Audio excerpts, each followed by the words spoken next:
of all, I don't use these things because there's a button and it never works. So I'm not going to use it. I pushed the button, DK. He's going to tell me I pushed the wrong button.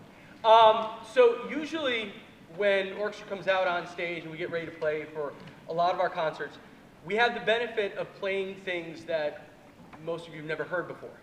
When we do that, if we play a wrong note or make a mistake, overwhelming majority of you have no idea. You're like, wow, that was awesome, you guys sounded great, and I'm like, and that's all well and good. For a multitude of reasons, I pick different music for this concert.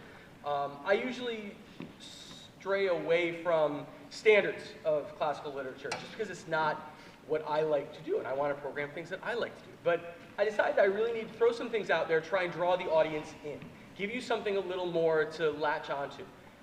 Whether you know it or not, you're going to know many of the melodies, you're going to recognize many of the melodies that we're playing tonight. Carmen is one of the most well-known operas in literature. And even if you're like, Carmen, I don't know what this Carmen stuff is, you're going to hear the melody Habanera, you're going to hear the melody of the Toreadors, and you're like, oh, I know what that is. You're going to be singing along, I know that one, cool. The problem is, that puts an immense amount of pressure on these musicians. Because when you're playing something that everybody knows, you have to play it right.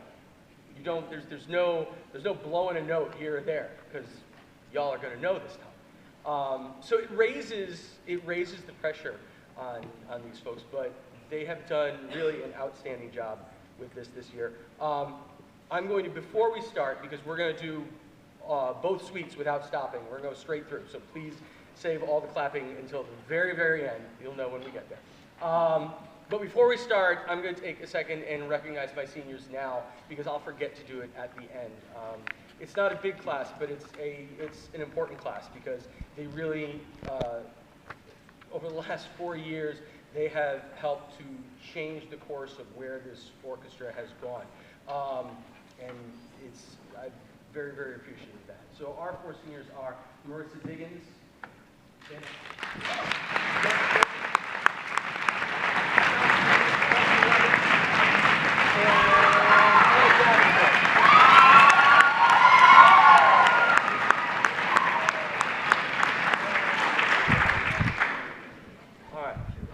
so, welcome. Please enjoy Suites 1 and 2 from the opera Carmen.